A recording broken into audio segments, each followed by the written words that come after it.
Muito bem. O nosso tema dessa noite é importante à luz daquilo que nós vemos constantemente nas Escrituras relacionados a ritual, sobre algumas características inerentes à adoração. O povo de Israel, ele adora o Deus vivo. Israel somos nós, mas Israel no passado também. Essa maneira de adorar se manifestava em algumas formas e também em lugares diferenciados no decorrer do ano que eles tinham, o ano religioso. E esses ritos do culto, eles tinham um impacto direto na vida da nação. Eles tinham de transmitir uma mensagem. Então, como povo da Bíblia, precisamos entender como que esse povo de Israel do passado e qual a lição para nós hoje em relação à adoração, aos rituais de adoração. O primeiro ponto que precisa ser destacado é Deuteronômio 7, verso 6. Em Deuteronômio 7, verso 6, está escrito assim: Moisés disse ao povo de Israel: porque tu és povo santo ao Senhor teu Deus. O Senhor teu Deus te escolheu para que fosses o seu povo próprio de todos os povos que há sobre a terra. Essa é a primeira implicação. A escolha e a santidade de um povo chamado para ser povo santo ao Senhor. Deus os escolheu não por alguma coisa especial que o povo de Israel tivesse feito, por alguma característica especial que eles tinham, que os tornava diferenciados dos outros. Tanto que isso hoje não está mais ligado apenas à estrutura da descendência física, genética. Mas a palavra diz em Deuteronômio 7 e 8, continuando, que era porque o Senhor os amava. É o amor de Deus que leva a essa escolha. É o seu amor que leva à eleição. E Deus demonstrou esse amor de várias formas diferentes. Ele foi fiel à sua aliança. Nós vemos isso também no verso 9. Deuteronômio 7, verso 9. E sendo fiel a esta aliança, nós já vimos as várias alianças, Deus também destruiu os seus inimigos, no verso 10. Essa é a consequência da fidelidade de Deus. Ele é fiel à sua aliança e ele tira os inimigos de diante do seu povo. E também ele abençoou as suas colheitas, no verso 13. Algo intimamente relacionado à sua manutenção, à sua sustentabilidade. Deus é quem sustenta. Por isso que na oração do Pai Nosso diz, naquela parte da oração, diz assim, sobre o pão. E esse pão nosso nos dê a cada dia. E Deus já vem fazendo isso, e vinha fazendo isso com o seu povo em todas as eras. E o verso 15 também diz que Deus afastou dele as enfermidades. Quando nós voltamos para o tempo antes do tempo de Moisés, nós vamos ver que existem algumas menções de atos de adoração, de ritos, alguns ritos relacionados com a adoração. A adoração precisa ter uma designação específica para que ela seja aceita diante de Deus. Quando nós vamos para Gênesis 4, que é o primeiro texto, Gênesis capítulo 4, versos 2 ao verso 7, nós vamos encontrar o relato sobre Abel e Caim. E Abel, pastor de ovelhas, e Caim, lavrador. E no fim dos tempos, Caim traz do fruto da terra uma oferta ao Senhor. Abel, por sua vez, traz as primícias do rebanho e da gordura deste rebanho. Nós temos aqui duas maneiras de adoração, dois ritos de adoração, de cultuar a Deus. Apenas um é aceito, apenas um foi aceito. E a problemática toda gira em torno do seguinte: por que um foi aceito e o outro não foi aceito?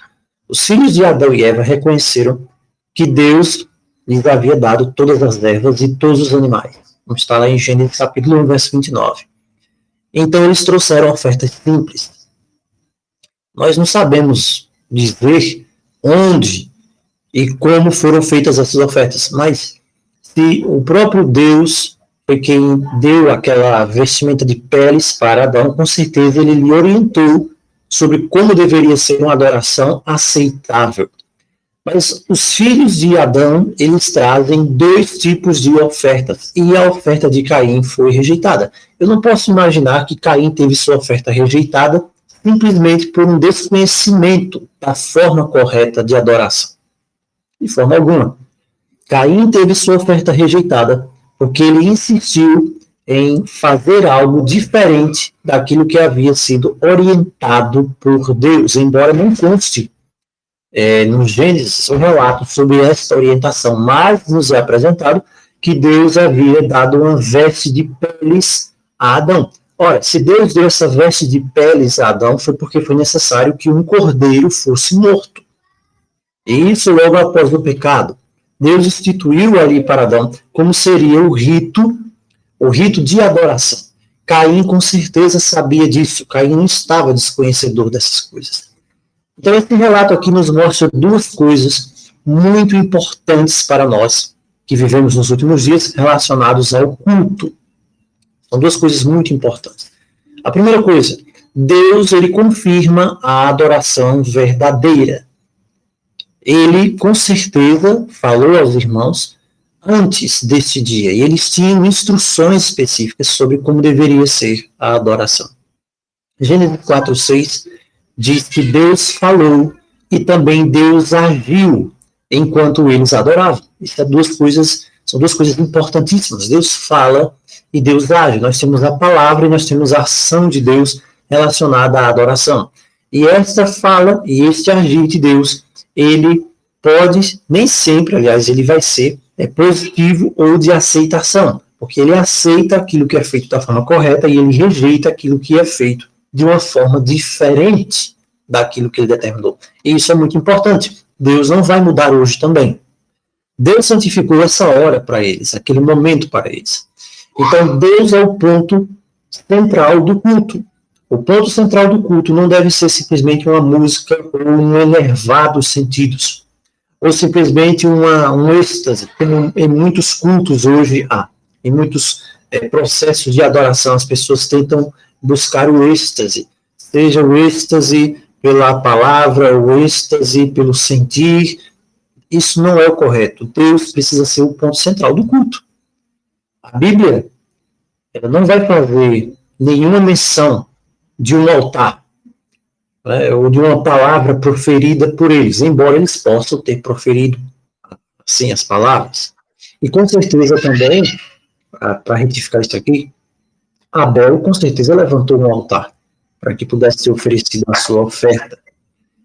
Mas nós não sabemos quais foram as orações que eles fizeram, mas nós sabemos o que Deus fez. A ação de Deus foi a parte central do culto. Se não houver a ação de Deus, a correspondência de Deus, a adoração ela é em vão.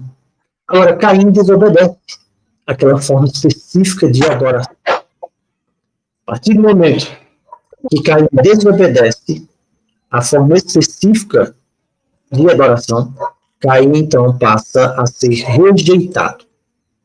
Caim é rejeitado porque ele desobedece a maneira como foi instruído a adorar. Nós não podemos adorar Deus de qualquer maneira. Nós não podemos adorar Deus da forma que nós achamos mais interessante. Olha, eu acho então que na minha igreja é mais interessante, quem sabe, é colocar um pandeiro. Ou então deve ser colocar um instrumento que o som fique retumbante para que as pessoas sintam. Então eu acho que o melhor para adorar a Deus deve ser as pessoas entrando num transe. Quanto mais a pessoa falar e pular, é sinal que ela está com o Espírito Santo. Bem, não é assim. Não é dessa forma que a Escritura fala. Deus tem um processo, um passo a passo para a adoração. Caim fez diferente, foi rejeitado. Deus oferece misericórdia ainda, quando Deus diz, se procederes corretamente. Deus poderia ter dito para Caim, olha Caim, eu vou te aceitar mesmo assim, mas não faz de novo. Mas Deus não fez assim. Deus não pode fazer assim. Isso iria contra a sua própria essência. E a própria essência de Deus, nesse texto aqui de Gênesis, nos diz que Deus não muda. Ele diz, você precisa agir da forma correta. Eu não irei mudar, mas você pode mudar. E se você mudar, você vai ser aceito. Então, qual é a forma correta? A forma estabelecida por Deus. Muitas pessoas hoje querem ser salvas da forma estabelecida por elas mesmas. As pessoas pensam que basta eu ser sincero. Eu estou sendo sincero, eu estou fazendo isso em sinceridade, então Deus vai aceitar. Deus tem de aceitar. Não, Deus não tem de aceitar. Deus tem misericórdia. E Deus pode dizer, como disse para Caim, se você proceder corretamente, então eu aceito. Mas se você não proceder corretamente, eu não tenho obrigação de aceitar. É isso que está na palavra. Agora nós chegamos a um outro ponto sobre a adoração. E esse ponto é altares de pedra. Altar de pedra. Por que se faziam altares de pedra? Eu quero levar você aqui a pensar sobre rituais, sobre a importância dos rituais no contexto de adoração. Essas anotações aqui que eu fiz há um ano atrás, em uma situação bastante específica. Porque algumas pessoas do nosso meio começaram a questionar os rituais estabelecidos por Deus. Então, quando você vai para a Escritura, você vê que Deus é um Deus de símbolos, é um Deus real, verdadeiro, poderoso, mas um Deus que determina como deve ser adorado. O altar de pedra, que você vai ver na Escritura, é um altar bem típico daqueles que eram usados no Oriente, para ofertas de sacrifício. Né? Os israelitas deviam oferecer sacrifício, logo após Jerusalém ter sido estabelecida, apenas lá em Jerusalém. O que é curioso aqui? Que Deus disse que não poderia se usar no altar nenhum tipo de faca, nem instrumento cortante para cortar, lapidar as pedras, senão o altar seria profanado. Esse texto, tem um texto aqui que fala sobre isso, é Deuteronômio capítulo 27. Deuteronômio capítulo 27, verso 5, está escrito assim: você deve edificar um altar ao Senhor teu Deus, e Deus diz, é um altar de pedras. Um altar de pedras. Não lançarás instrumento de ferro sobre elas, ou seja, você não pode, vou fazer um altar aqui, vou deixar ele bem quadradinho, eu vou pegar as pedras e vou cortar as pedras quadradas. Geralmente esse tipo de altar é o altar feito ali nos zigurates, os antigos zigurates, as antigas pirâmides, e esses altares, eles eram usados não para adorar a Deus, não para adorar o Criador, mas para fazer invocações. Por isso que você tem pirâmides zigurates espalhadas pelo mundo inteiro. Até aqui, na Amazônia brasileira, na Amazônia peruana, no mundo inteiro você tem. Então, ali eram símbolos de invocação, mas não adoração. E eles eram todos manejados com instrumentos cortantes para que ficasse ali naquela forma geométrica que nós bem conhecemos, é isso da pirâmide. Mas Deus diz, você vai edificar um altar e não pode utilizar pedras para cortar. Por que isso? Por que o altar? E aqui nós entramos no simbolismo, o primeiro simbolismo em relação ao altar de pedras.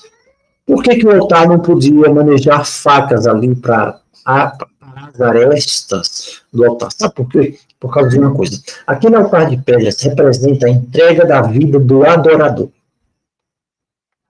Aquele altar de pedras representa a entrega de uma vida imperfeita nas mãos de Deus. A nossa vida não é perfeita. Você não tem perfeição. Você não tem méritos para apresentar diante do Altíssimo. Você não é uma pessoa imune a erros. Então, quando Deus diz que o altar de pedras não se poderia manejar nenhum tipo de instrumento cortante para ajeitá-lo, para que ele ficasse ali um símbolo, né? Uma aparência de perfeição, é porque aquele altar de pedras é a nossa vida. A nossa vida é cheia de erros, cheia de defeitos, e nós não podemos nos maquiar diante de Deus. Então, nós vamos à presença dele, nós precisamos apresentar a ele quem nós somos. E nós somos cheios de erros, cheios de pecado, e nós então nos entregamos a ele para que ele, através do seu Espírito, possa lapidar as nossas arestas, lapidar a nossa vida, e não nós mesmos nos apresentar lapidados diante de Deus. Esse é o sentido. Por isso, Deuteronômio 27, verso 5 diz, o altar deve ser de pedras, mas você não vai usar nada de faca para cortar nem aparar as pedras, tem de ser ali daquela forma bruta esse altar. Quando nós chegamos na época dos patriarcas, nós vamos ver que os patriarcas erigiam os altares. Os patriarcas erigiam altares, sim. E os patriarcas, eles faziam sacrifícios, onde quer que eles se estabelecessem. Você vai ver, por exemplo, Gênesis 8, verso 20, Gênesis 12, 7 a 8, o caso de Abraão. Gênesis 8, verso 20, e Gênesis 12, 7 a 8, fala que Abraão, onde ele ia, onde ele armava a tenda dele, ele também fazia o altar do lado. Eles erigiam monumentos também de pedra. Mas a gente não tem uma ordem registrada na escritura que tinha de ser de pedra, mas eles sabiam que tinha de ser de pedra. Então, essa instrução já vem desde a época de Adão, e passa para Sete, e vem passando pelaquela linhagem sagrada, até chegar em Noé, os filhos de Noé, e passa para Abraão. Então, como é que eles sabiam? Você vê o caso aqui de Jacó. Jacó toma a pedra que ele usou para o travesseiro, e ele erige aquela pedra em coluna. É o que nós vemos no texto. E ele colocou azeite sobre a pedra. Gênesis 28, 12 a 22. Ele chama aquilo ali de Betel, ou seja, casa de Deus. E por que Jacó erigiu essa coluna? E por que ele entornou azeite sobre ela? Você já parou para pensar nisso? Qual o significado? O que pairava na mente de Jacó? Fugindo de casa e numa situação ali desesperadora, o irmão estava para matá-lo, havia enganado seu pai, com certeza ele tinha um senso de culpa muito forte. Quem sabe ele não imaginava que Deus, justamente naquele momento, iria vir ao encontro dele, porque quando você peca, que você faz uma coisa errada, você não se sente digno. Não é verdade? Você não se sente digno que Deus venha até você. Você acha que Deus simplesmente vai olhar para você e escorraçar, porque você já é um pecador, pecou. E então, quando Deus faz justamente o contrário, Deus vem até nós. E você vê aqui Jacó dormindo sobre uma pedra, ele pega mais outras pedras, faz uma coluna, e o azeite, que era a única coisa que ele tinha, ele coloca sobre aquela coluna de pedra. Ele derrama a vida dele diante do altar. Ele se apresenta diante do Altíssimo e ele derrama aquilo, a única coisa que ele tinha, que era aquele azeite. E ele chega sem nada, mas ele chega confiando, sabendo que havia feito a sua entrega pela fé nas mãos de Deus. Ele apareceu. Outro ponto também se encontra em Gênesis 12, verso 6. Em Gênesis 12, verso 6, nós vemos algo interessante. Gênesis 12, verso 6. Eu gostaria de ler esse texto. Gênesis 12, verso 6. Gênesis 12, verso 6 nos diz o seguinte, que os patriarcas também, eles erigiam algumas árvores. Vamos ver aqui. Gênesis capítulo 12, versículo 6. Vejam só. 12, 6. Atravessou Abraão a terra de Siquém, até o carvalho de Moré. Nesse tempo, os cananeus habitavam esta terra. Abraão vai diretamente até o carvalho de Moré. Moré, quer dizer, o professor. Aqui foi o local em que ele parou quando ele entra pela primeira vez em Canaã. O interessante aqui é que esse local é perto daquelas regiões do Monte Ebal e do Monte Gerizim. E também aqui, no Vale de Jezreel, quando Gideão estava ali para lutar aquela batalha contra os midianitas. Então, é um local bastante estratégico aqui, local de bênção e um local de maldição. É nesse lugar aqui que Deus aparece a Abraão, no versículo 7, faz aquela promessa a Abraão. E ali Abraão edifica um altar ao Senhor. É o que nos apresenta aqui. Também nós vemos que os patriarcas, eles cavavam poços. E esses poços têm um significado especial. Gênesis 16, Gênesis capítulo 16, versículo 14. Diz assim: por isso aquele poço se chama Ber-Lahai-Roi. Ber-Lahai-Roi. É o poço daquele que vive e me vê. O que aconteceu nesse poço aqui? Quando você volta aqui, você vai ver a história de Agar. É nesse poço aqui, é nesse poço que o anjo do Senhor ele aparece para Agar. E ela, então, dá o nome a esse poço como o poço daquele que vê o Altíssimo a ver ali, né? Tanto que não seja, né, Abraão, mas está relacionado à história aqui de Abraão com Ismael. Você também vê que eles significavam altares de pedra, ali havia os sacrifícios de animais, e a palavra altar, a palavra para altar, misbesh, ela quer dizer lugar de matança. A própria palavra altar, o sentido dela é esse. O que é interessante aqui, até esse momento, é que não havia nenhum sacerdócio formal. Não havia um sacerdote formal, com exceção a Melquisedeque, ao encontro entre Abraão e Melquisedeque, que era o sacerdote do Deus Altíssimo. Mas, na verdade, Melquisedeque é um tipo de Cristo, é diferente do próprio sacerdócio levítico.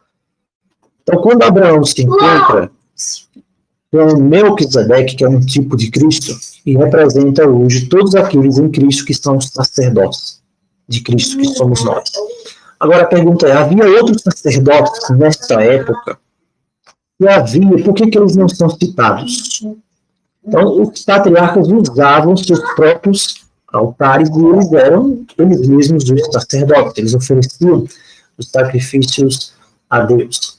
Eles deixavam os altares descobertos e depois eles voltavam, né, e agiam ali, e retificavam aquele altar que estava sempre ali, como uma referência de culto, como um convite ao culto, como um convite à adoração. Então era essa adoração, basicamente, na época dos patriarcas. Quando nós deixamos esse período e vamos para a época de Moisés, nós vemos que ali é inaugurado um novo sistema de adoração, um novo período nas práticas de culto a Israel. E esse período aqui ele vai muito longe, é o período mais longo de adoração. Ele começa ali, né, quando Moisés leva Israel para fora do Egito, e ele se estende ali durante toda a história do povo hebreu, até Cristo. Nós temos ali um tabernáculo, nós temos o modelo do tabernáculo, aquela tenda móvel, com as instruções que Deus dá para Moisés no Monte Sinai. Nós temos o compartimento, chamado lá o lugar santo, o santíssimo, o pátio, tudo isso, né? Nós já vimos o dia da expiação, e os sacerdotes. Nós temos um lugar de culto, um local de culto ali, e Moisés recebeu tudo isso, né, para que ele pudesse ser feito ali. E foi feito. E esse local de culto, ele era já diferente dos antigos altares, da época dos patriarcas. Nós já estudamos sobre isso, né? Êxodo 27, verso 3, vai falar sobre esse altar. Os materiais também eram diferentes dos primeiros altares. As ferramentas também eram diferentes. Êxodo 20 e 25 fala disso. Ali também tem a Arca da Aliança, que era aquela caixa retangular de madeira de acácia, que tinha a tábua dos 10 mandamentos, um vaso de maná e aquele bordão de Arão. Estava ali o propiciatório. Então, os detalhes você vai encontrar em Êxodo, até o capítulo 33, por aí, sobre como era todo esse aparato do santuário. Havia também o Shekinah, a presença de Deus, quando Moisés ia buscar o Senhor, a coluna de nuvem, que era o sinal da presença de Deus. Moisés e Josué estavam ali. Então, Moisés ele era, em certo sentido, um intermediário entre Deus e os israelitas. Ele não era um sacerdote formal, mas ele era um mensageiro livre que recebia as instruções de Deus. E ele estava, vamos dizer, num certo ponto, mais além do que os próprios sacerdotes da época. E então Moisés consagra o seu irmão, Arão, e os filhos deste, em sequência, serão os sacerdotes também. Essa linhagem de sacerdotes é tão interessante, isso é tão importante na história da adoração, que Deus decidiu eliminar da face da terra o Jeroboão, que foi um rei de Israel quando houve aquela divisão, porque ele criou um sistema de culto paralelo. Então, essa questão de culto é muito importante, isso é uma coisa muito séria para Deus. Não se pode ter dois sistemas de culto, não se pode ter dois sistemas de adoração. Não, de forma alguma, porque um vai ser corrompido. Não importa se a pessoa crie com uma boa intenção, um vai se corromper. Aquele que destoar da verdade vai acabar sendo um sistema de adoração corrompido. Então, Deus determinou exterminar o Jeroboão, porque ele criou um sistema de culto de adoração a Deus lá em Jerusalém, paralelo, e com sacerdotes, colocou lá uns sacerdotes, que não eram da tribo de Levi, contrariando a palavra de Deus. Contrariando a palavra de Deus. Não foi assim que Deus havia determinado. Então, esse é um ponto muitíssimo importante com relação ao nosso apego àquilo que Deus determinar. Aquilo que Deus determinar que for feito, deve ser feito. Deve ser feito, não importa o que seja. Não importa o que seja. Então, havia o dia da expiação, não é isso? O pecado ali, que devia ser expiado, nós já falamos sobre isso, oferta de manjares. Os levitas, eles serviam de 30 até 50 anos, Números 4:39 fala sobre isso, ou então de 25 a 50 anos. Depois dos 50 anos, eles só podiam assistir, eles estavam aposentados. Nós vimos sobre o sistema de dízimo também, que ficou lá nessa aliança. Havia 48 cidades também, que eles tinham para poder morar. Então, tudo isso aqui era o sistema sacrificial, o sistema de adoração da aliança, lá da lei de Moisés. Havia os holocaustos, tudo isso. Tudo era feito com um sentido, com uma mensagem que devia ser passada. A partir de amanhã nós vamos ver qual era o sentido de algumas dessas coisas. Por exemplo, o holocausto. Nós falamos sobre isso já, sobre essa questão de holocausto, qual era o sentido dos holocaustos, das ofertas pacíficas, mas amanhã nós vamos aprofundar um pouco mais sobre o sentido da gordura e outros pontos muito interessantes que havia nesse sistema de adoração. Bom, oferta de manjares, o bolo de flor de farinha, qual é o sentido dessas coisas para nós hoje? Até então nós entrarmos no momento, né, dos profetas. Então, quando nós chegamos no momento dos profetas, no ministério dos profetas, então nós vamos entender também alguns pontos, por que aconteciam, porque Deus determinava que certas coisas fossem feitas também na época deles, de qual o sentido daquelas coisas. Então nós finalizamos por aqui. Amanhã nós continuamos com esse tema interessantíssimo sobre a importância dos rituais e como Deus usa os rituais para nos trazer lições, preciosas lições para a nossa vida. Que Deus nos abençoe, nos fortaleça, nos cubra com a sua graça em nome de Jesus. Amém.